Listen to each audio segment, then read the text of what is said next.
सभी को मेरा नमस्ते।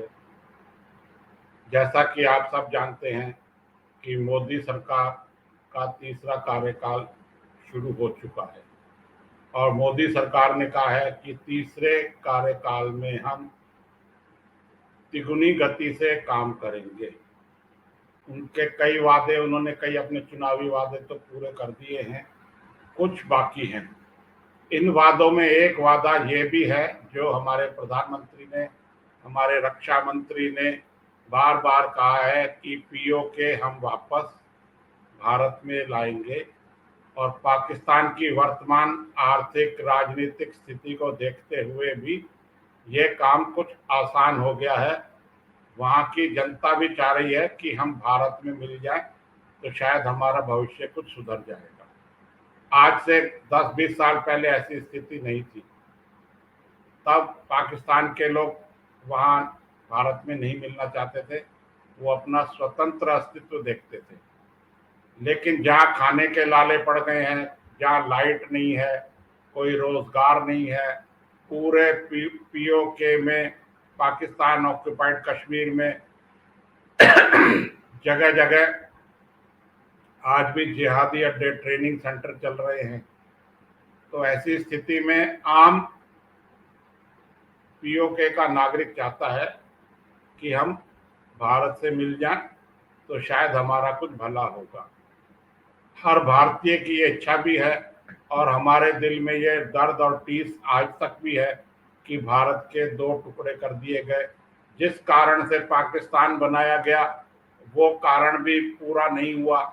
इस्लामिक खतरा फिर भारत में 75 साल में दोबारा उभर कर सामने आ गया है और विभाजन की स्थिति दिखने लग गई है, भले ही मोदी जी की एक स्ट्रॉन्ग सरकार हो।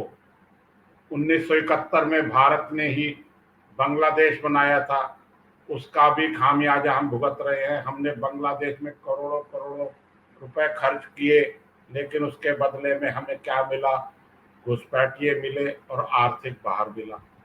और वो घुसपैठिए जो 71 से आना शुरू हुए थे, आज तक लगातार भारत में आ रहे हैं। और भारत में लगभग ऐसा कहा जाता है 6 से 7 करोड़ बांग्लादेशी और रोहिंग्या घुसपैठिए हैं। 6 से 7 करोड़ आबादी है ब्रिटेन की।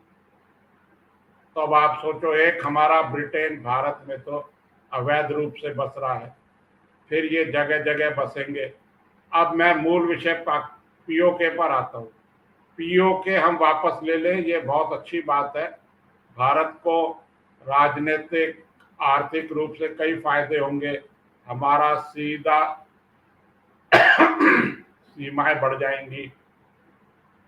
हमारी सीधी सीमा अफगानिस्तान से हम सीधा व्यापार कर सकेंगे आगे।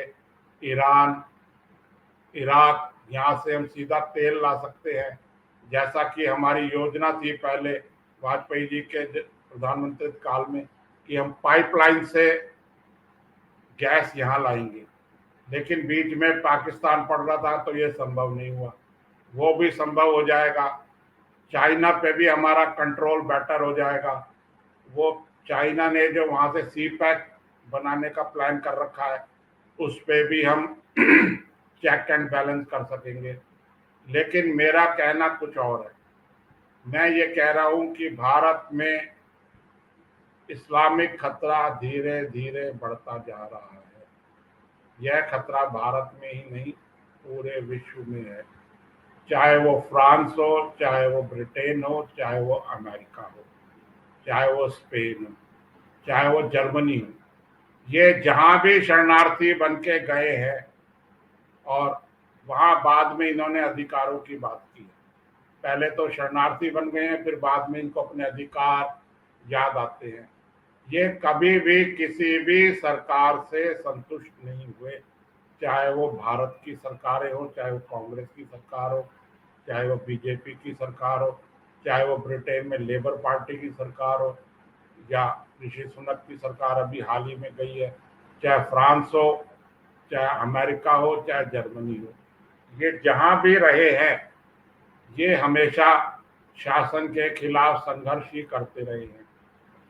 अब हम पीओके को अगर भारत में मिला लेते हैं तो पीओके की ऑफिशियली आबादी जो मैंने चेक करी है गूगल में वो 20 लाख है, लेकिन अब अनऑफिशियली जो बताया गया है कि वहाँ भारत में मिलने की संभावना हो रही है, इसलिए हालात पाकिस्तान में खराब है।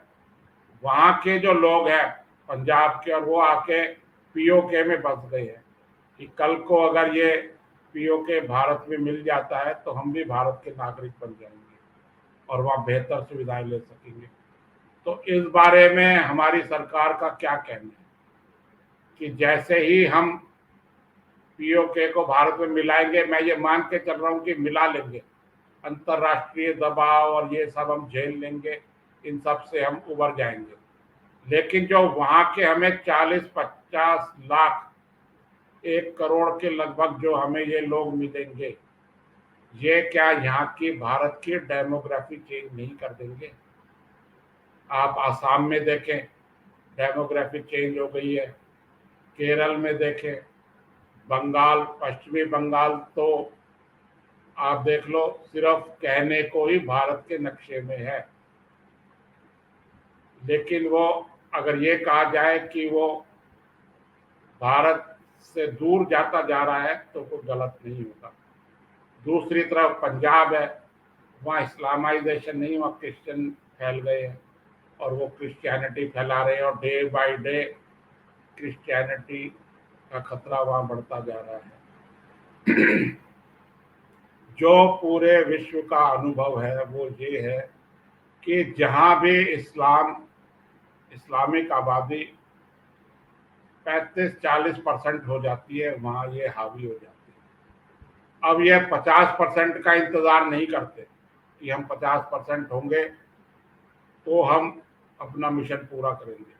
अब ये 35-40% पे इतने दमदार हो गए हैं कि पूरा डोमिनेट कर लेते हैं। पाकिस्तान की आबादी आज की डेट में लगभग 25 करोड़ है। बांग्लादेश की आबादी 22 करोड़ है। तो 25 और 22 आप जोड़ लें, 6 करोड़ आप घुसपैठिए जोड़ लें और 30 करोड़ आप भारत के जो नागरिक हैं हमारे मुस्लिम भाई वो जोड़ लें, और भारत हिंदुओं की आबादी देख लें 80-90 करोड़, तो ये लगभग बराबर सी हो जाती है। बराबर तो नहीं, लेकिन गैप कम हो जाता है। और ऊपर से हम पीओके वालों का भी स्वागत करेंगे कि आज से आप पीओके के नहीं, आप भारत के नागरिक हैं और चलो कल से अपने अपने आधार कार्ड बनवाओ और पासपोर्ट बनवाओ और भारत में शामिल हो जाओ पूर्ण रूप से, और फ्री में मकान लो, शौचालय लो, खाते खुलाओ। तो मैं दूसरी तरफ से देख रहा हूँ कि क्या ऐसा नहीं है कि पीओके को भारत में शामिल करना गजवाए हिंद की तरफ भारत सरकार का ही एक बढ़ाया हुआ कदम होगा?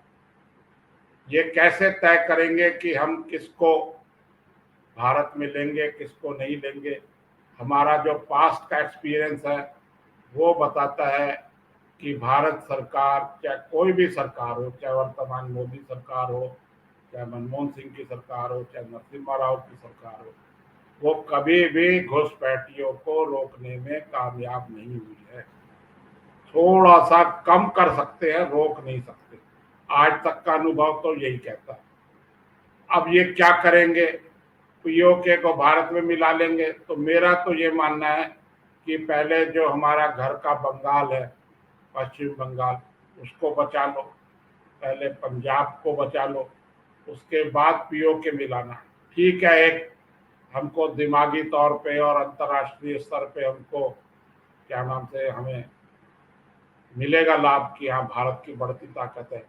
कभी हमने नागालैंड भी भारत में मिलाया था, कभी सिक्किम भी मिलाया था, गोवा भी मिलाया था, लेकिन वो मुस्लिम राष्ट्र नहीं थे। वहाँ ईसाइयों के भी, उनके भी अलग खतरे हैं, लेकिन अभी हम बात इस्लामाइजेशन की कर रहे हैं। तो आप ये मेरी इन बातों पे गौर करना, चिंतन करना कि मेरा ये मानना है वर्तमान परिस्थिति में और 75 साल में भारत के शासन के अनुभव से।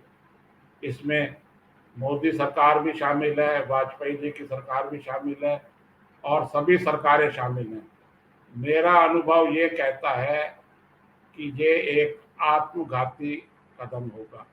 हम पहले अपनी सीमाएं तो सुरक्षित कर ले, पहले हम हमारे घर को तो संभाल लें।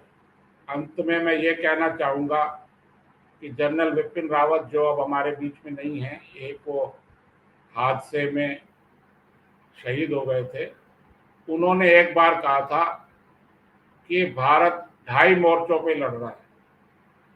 एक मोर्चा तो है पाकिस्तान, एक मोर्चा है चाइना का और आधा मोर्चा है हमारे अंदर से। चाइना और पाकिस्तान से तो हम लड़ सकते हैं, लेकिन ये घर के जो आधा मोर्चा है, इससे लड़ना बहुत मुश्किल है। जो ये आधा मोर्चा 50% है, ये जब 60, 65, 70% हो जाएगा तो हमारे लिए लड़ना बहुत मुश्किल हो जाएगा। और आने वाली पीढ़ियां, जैसे आज हम नेहरू जी को कोसते हैं कि उन्होंने पाकिस्तान बनने दिया, उन्होंने चाइना को ज़मीन दे दी, ऐसे ही आने वाली पीढ़ियां वर्तमान सरकारों को कोसेंगी कि बिना सोचे समझे इन्होंने, और घुसपैठिए, मैं घुसपैठिए शब्द यूज कर रहा हूँ, घुसपैठिए उन्होंने अपने यहाँ बुला लिए। तो इस पे भी गौर करना चाहिए। खाली आप सैनिक शक्ति से, बाहुबल से आप पीओके को मिला लेंगे, और वो मिल भी जाएगा, क्योंकि जब वहाँ की आवाम, वहाँ की जनता ही चाहती है कि हम भारत से मिल जाएं, तो फिर मिलने में ज़्यादा परेशानी नहीं होगी। पाकिस्तान की सरकार फाइनेंशियली, इंटरनेशनली हर तरीके से कमज़ोर है और सेना का मनोबल भी कोई बहुत ऊंचा नहीं है। तो मुझे नहीं लगता कि पीओके को अगर भारत मिलाना चाहे और वो नहीं मिला पाए, मिलाना आसान है, उसके बाद की जो प्रॉब्लम्स आएंगी, उसके बाद जो समस्याएं देश को भुगतनी होंगी, फिर पीओके का आदमी भी जाके केरल में ज़मीन खरीदेगा, राजस्थान में ज़मीन खरीदेगा, और राजस्थान का आदमी पीओके में जाके ज़मीन नहीं खरीद पाएगा। ये शुरू शुरू में ऐसा रिस्ट्रिक्शन लगा देंगे, जैसा कि रिस्ट्रिक्शन आज भी नागालैंड, सिक्किम यहाँ लगा हुआ है। ठीक है, इन्होंने धारा 370 पाके हटा दी है, कहने को तो हटा दी है, लेकिन आज भी कोई यूपी का, दिल्ली का, मध्य प्रदेश का नागरिक जाके कोई जमीन, कोई प्लॉट, कोई फ्लैट कश्मीर में खरीदना चाहे तो वो नहीं खरीद सकता, 370 हटने के बाद ही। बस ये था कि पहले 12-13 कंडीशन पूरी करनी होती थी, अब 8-9 कंडीशन पूरी करनी होती है। तो ये कहने को तो आज़ादी है, लेकिन आज़ादी नहीं है। आज भी हम वहाँ ज़मीन नहीं खरीद सकते, आज भी हम करोड़ों करोड़ों रुपए खर्चा कर रहे हैं कश्मीर पे, और बदले में हमें क्या मिल रहा है? हमारी जो वैष्णो देवी की यात्राएं हैं उन पे हमला, बसों पे हमला, अमरनाथ के यात्रियों पे हमला। ये पूरी जम्मू कश्मीर की इकोनॉमी वैष्णो देवी माता के उस पे चलती है, आमदनी पे चलती है, जम्मू श्राइन बोर्ड जो वहाँ का बना रखा है। लेकिन उसके बाद भी हमारा ही जूता और हमारा ही हिस्सा। तो मेरा ये कहना है कि मेरे इस विचार पे आप लोग चिंतन करें, और ठीक लगे तो अच्छी बात है, नहीं लगे तो ये सोचना आपका है। मेरी भी दिली इच्छा है कि पीओके भारत में मिल जाए, लेकिन वहाँ की आबादी का क्या करेंगे, इसका क्या होगा, कितनी आबादी होगी, कौन वहाँ का नागरिक माना जाएगा, कौन नहीं माना जाएगा, इसका भी कोई रूट प्लान बना लिया जाए। ऐसे प्लान 1947 में भी बनाए गए थे कि ऐसे होगा वैसे होगा, एक रेड टेप करके, रेड कुछ ऐसे नाम से कुछ वहाँ के ब्रिटेन के नागरिक थे, उन्होंने आके लाइन खींच दी नक्शे पे कि ये इंडिया हो गया, ये पाकिस्तान हो गया। जिन्होंने कभी भारत देखा नहीं था, उनको मालूम ही नहीं था कि भारत की क्या स्थिति है, पाकिस्तान क्या होगा, और खींच दी। और नतीजा ये हुआ कि 30 से 40 लाख हिंदू पाकिस्तान से यहाँ आने में मरा, वो उन्होंने अपनी जान दी। कहीं यही स्थिति फिर ना हो जाए, तो मेरी इन सब बातों पे आप गौर करें। बाकी होगा क्या ये तो मैं नहीं कह सकता, लेकिन जो भी होगा अच्छा ही होगा, मैं ऐसा मान के चलता हूँ। आप सबने वीडियो देखा, बहुत बहुत धन्यवाद। Thank you.